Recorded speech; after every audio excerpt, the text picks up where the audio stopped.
सद्गुणों के समुच्चय को भगवान कहते हैं। ये ईश्वर की परिभाषा है। कण कण में भगवान है। पुलिस और अदालत से कोई व्यक्ति बच सकता है, लेकिन परमेश्वर से कोई नहीं बच सकता।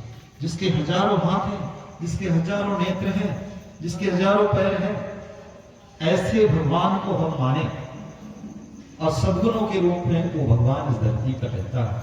जिसके जीवन में भगवान की कृपा होती है, वो श्रेष्ठ कार्य करने के लिए अग्रसर हो जाता है। सद्गुण उसके भीतर विकसित होने लगते हैं और दुर्गुण नीचे दबाने का प्रयास कर लेता है और व्यक्ति नर से नारायण बन जाता है। हम आपको गायत्री माता के बारे में बताना चाहते हैं कि गायत्री माता केवल मूर्ति तक सीमित नहीं है। ये प्रतीक चिन्ह है गायत्री माता का, एक प्रेरणा देती है गायत्री माता हमको। लेकिन वास्तव में गुरुदेव ने ये गायत्री माता हर गांव में स्थापित करने का संकल्प नहीं था गुरुदेव का। गुरुदेव का संकल्प ये था कि ये गायत्री माता को आज मनुष्य के मन मस्तिष्क में स्थापित करना है। हर व्यक्ति के मन और मस्तिष्क में गायत्री माता को स्थापित करना है, ये गुरुदेव का लक्ष्य है। अब गायत्री माता को मन मस्तिष्क में कैसे स्थापित कर सकते हैं? और उनका लक्ष्य केवल हिंदुओं तक सीमित नहीं, केवल भारत तक सीमित नहीं, उनका लक्ष्य है पूरे विश्व तक, ऑल वर्ल्ड गायत्री परिवार, अखिल विश्व गायत्री परिवार। ये गायत्री माता पूरे दुनिया के लिए है। हम सब लोग जानते हैं कि इसी गायत्री माता को वेद माता कहा जाता है। क्यों? क्योंकि वेदों को जन्म किसने दिया? गायत्री माता ने। इसलिए वो वेद माता बनी और दुनिया में केवल वेदों का ज्ञान है, इसके अलावा दूसरा कोई ज्ञान नहीं। वो वेद माता बनी। फिर उसको देव माता कहा गया, इसीलिए कि संसार के सारे देवता उसका पहचान करते हैं, इसलिए उसे देव माता कहा गया। और अब इस समय ये विश्व माता बनने जा रही है। आप देख रहे हैं दुनिया का नजारा। दुनिया में भारत के लिए सारी दुनिया की आंखें भारत की ओर टिकी हुई है। गुरुदेव की घोषणा है कि अब ये विश्व माता बनने जा रही है। लेकिन इस रूप में केवल मूर्ति अगर चित्र लेकर के किसी के पास जाएंगे तो फिर संभव नहीं कि हम लोगों के मन मस्तिष्क में गायत्री माता को बैठा सके। तो गुरुदेव ने गायत्री का दर्शन दिया है। क्या दर्शन दिया है? अगर हम पूछे आप में से कितने भाइयों के घर में गायत्री माता की स्थापना है, कितने लोग गायत्री परिवार के हैं, तो हो सकता है कोई भाई बहन कहेंगे हमारे घर में गायत्री की स्थापना नहीं, हम गायत्री के नहीं है, हम तो फलानी संस्था से जुड़े हैं। मन में आ जाती है बात, लेकिन कोई दिक्कत नहीं। हम जानते हैं कि यहाँ पर एक भी व्यक्ति ऐसा नहीं बैठा है जो गायत्री माता से दूर हो। गायत्री का दर्शन कौन सा दिया है गुरुदेव ने? उस दर्शन को समझ गया तो सारे मन के भेद समाप्त हो जाएंगे। हमारे घर में चित्र हो या ना हो कोई बात नहीं, हमने कभी पीले वस्त्र पहने या ना पहने कोई दिक्कत नहीं, हमने कभी गायत्री मंत्र की माला जपी या नहीं कोई दिक्कत नहीं, लेकिन फिर भी हम गायत्री के हो सकते हैं। कैसे? जो दर्शन दिया है उस दर्शन को समझने की आवश्यकता है। गुरुदेव का जो लक्ष्य था, वो लक्ष्य क्या था? गायत्री को हर मन मस्तिष्क में स्थापित करना। उसके लिए जो दर्शन दिया वो कौन सा था? चिंतन और चरित्र की प्रामाणिकता को गायत्री कहते हैं। गायत्री किसे कहते हैं? चिंतन और चरित्रता की प्रामाणिकता को। अब आज अगर देखें तो आज जितना धन हमारे पास में है इतना पहले था, जितने आज साधन है इतने पहले थे, जितनी आज उच्च शिक्षा हमारे पास में है ये शिक्षा पहले थी।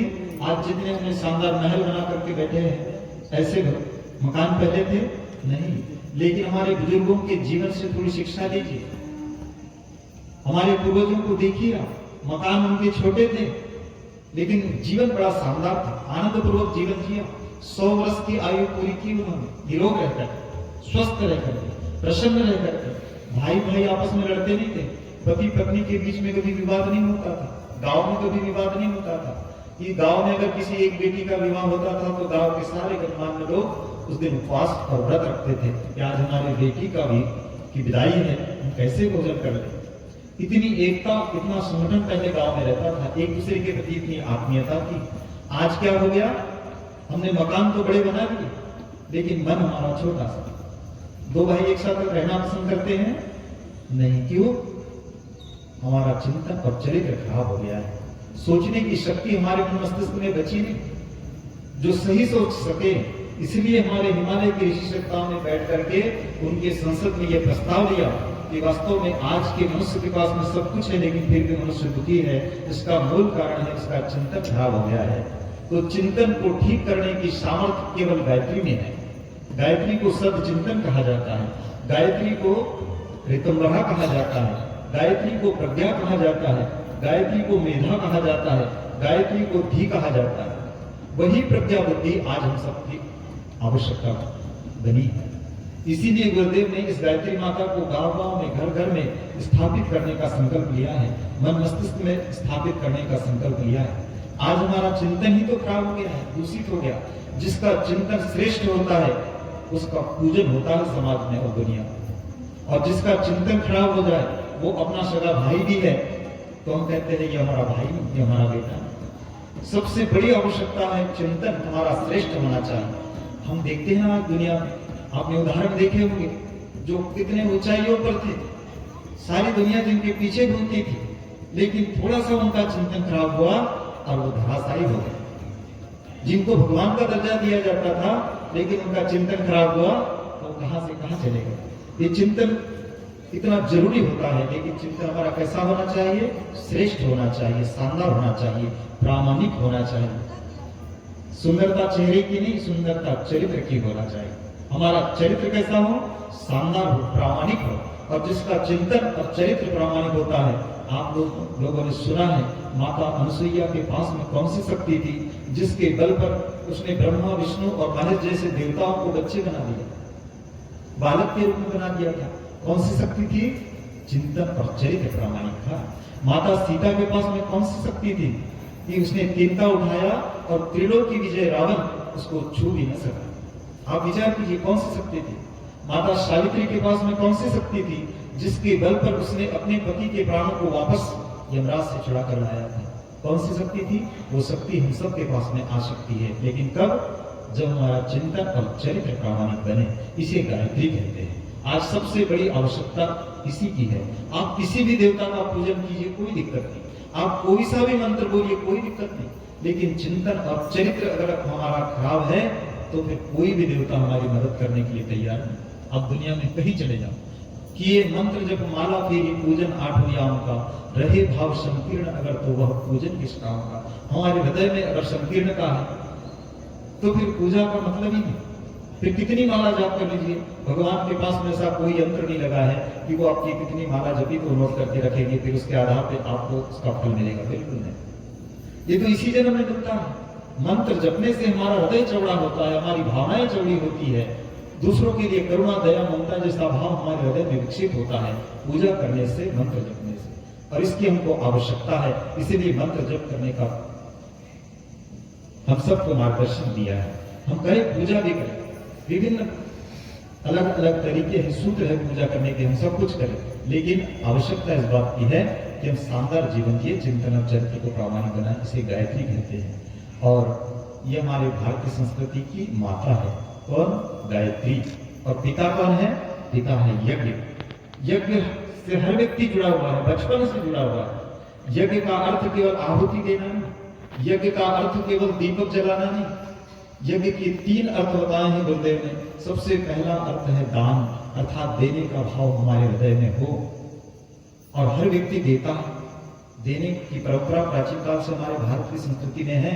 आप सबने दिया, इसलिए ये भव्य मंदिर यहाँ पर बनकर तैयार हुआ है। हम देते, हमारे दरवाजे पर कोई भी आए तो हम देते हैं, लेकिन गुरुदेव कहते हैं बोले बेटा देना तो पुण्य दे सकता है, लाभ दे सकता है, बहुत अच्छी बात, लेकिन दे किसको? देने की प्रथा अच्छी है, लेकिन दे किसको? पात्र व्यक्ति को देना चाहिए। अगर हमने अपात्र व्यक्ति को दान दे दिया तो उसमें पाप की भागीदारी हमारे ऊपर आ सकती है।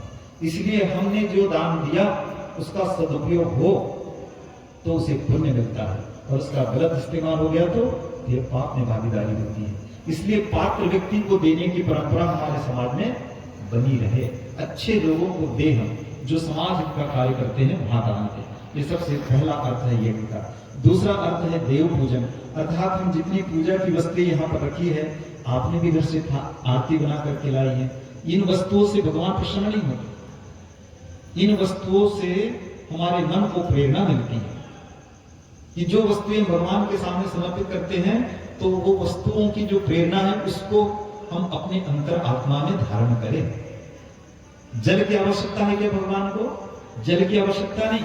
फिर जल ही क्यों समर्पित किया जाता है? क्योंकि जल श्रेष्ठ है, महान है। आप विचार कीजिए जल की क्या विशेषता है। जमीन पर डालिए वो हमेशा नीचे की तरफ रहता है, जिस पात्र में डालो उसी की आकृति को धारण कर लेता है। जल इतना श्रेष्ठ है कि निरंतर दूसरों की प्यास बुझाता है, गंदगी को साफ करता है, कभी गंदा नहीं होता, उसे कभी अहंकार नहीं आता। और इस धरती पर जल कितनी मात्रा में है? लगभग 75%। इतना विशाल होने के बाद में भी उसके अंदर कितनी शालीनता है, कितनी विनम्रता है। हम तो थोड़ा सा उच्च स्थान पा ले, हम तो थोड़ी सी उच्च शिक्षा पा ले, थोड़ा धन अगर इकट्ठा हो जाए तो व्यक्ति सीना तान करके चलता है। फिर जल चढ़ाना सार्थक होगा क्या? नहीं। जल जैसी विनम्रता हमारे जीवन में हो, दीपक जैसा तेज। दीपक क्या करता है? स्वयं जलता है, शिकायत नहीं करता किसी से। अब ये एक दीपक जल रहा है, इन दीपकों से शिकायत नहीं उसकी कि सब जलेंगे तो मैं जलूंगा। उसका कर्तव्य क्या है? अंधकार से लड़ना। हम भी ज्ञान रूपी दीपक अपने मस्तिष्क में जलाएं और अज्ञान रूपी अंधकार से निरंतर लड़ते रहे हमारी सामर्थ्य के अनुसार, तो फिर भगवान हमारे दीपक को स्वीकार कर लेंगे। पुष्प यदि चाहे कि मैं भगवान के गले का हार बनूं तो सबसे पहले अपनी डाली से उसको टूटना पड़ता है, तब वो भगवान के सिर पर चढ़ने का अधिकार प्राप्त करता है। और इससे भी बड़ी बात, यदि कोई पुष्प चाहे कि मैं भगवान के गले का हार बनूं तो उसके पेट में से सुई रुकवाने का दर्द उसको सहन करना पड़ता है। इतना बड़ा त्याग, इतना बड़ा समर्पण जो व्यक्ति करता है तो फिर भगवान उसको अपने सिर पर धारण कर लेता है। ये सारी वस्तुएं, आप अगरबत्ती को देखिए, अगरबत्ती जलाने से भगवान प्रसन्न नहीं होता, हमारा मन प्रसन्न होता है और हमको प्रेरणा देती है अगरबत्ती कि देखो मैंने भगवान के कार्य के लिए यहाँ का वातावरण निर्मित करने के लिए, शानदार वातावरण बनाने के लिए अपने आप को राहत में बदल दिया। लेकिन वातावरण कैसा बना दिया? शानदार। जहां एक अगरबत्ती जलती है तो हम सबका मन मोह लेती है। हम भी ऐसा कुछ कार्य करें, जिस घर में रहे, जिस परिवार में रहे, जिस समाज में रहे, जिस मोहल्ले में रहे, वहां के लोगों का दिल जीत ले, शानदार वातावरण तैयार करें। जिस घर में रहे बड़े बुजुर्गों का दिल जीत करके काम करें, आपको स्वर्ग की अनुभूति होगी उसी घर में। शिकायत करने की आवश्यकता नहीं कि हमारे पास में ये होता तो फिर ऐसा कर लेते, ये होता तो फिर ऐसा कर लेते, बिल्कुल नहीं। कमजोर होते हैं वे जो शिकायत किया करते हैं, उगने वाले तो पत्थर का सीना तोड़ करके भी उगा करते हैं। आवश्यकता है केवल सही सोच बनाने की, तो दुनिया की सारी दौलत हमारे पास में आती हुई चली जाएगी। हम ऐसे दिव्य गुणों को आत्मसात करते हुए आज का दीप एक प्रारंभ करेंगे। तीसरा अर्थ गुरुदेव ने बताया है संगतिकरण, अर्थात हम आपस में ऐसे लोगों का संग करें, जैसे लोगों के पास में बैठते हैं उनके गुण हमारे अंदर आते चले जाते हैं। दुनिया में आप बताइए, गुटखा खाने का कहीं प्रशिक्षण होता है क्या? बीड़ी पीने का कहीं प्रशिक्षण होता है? शराब पीने का कहीं प्रशिक्षण होता है? नहीं। दोस्त के साथ में बैठे और व्यक्ति सीखते चला जाता है।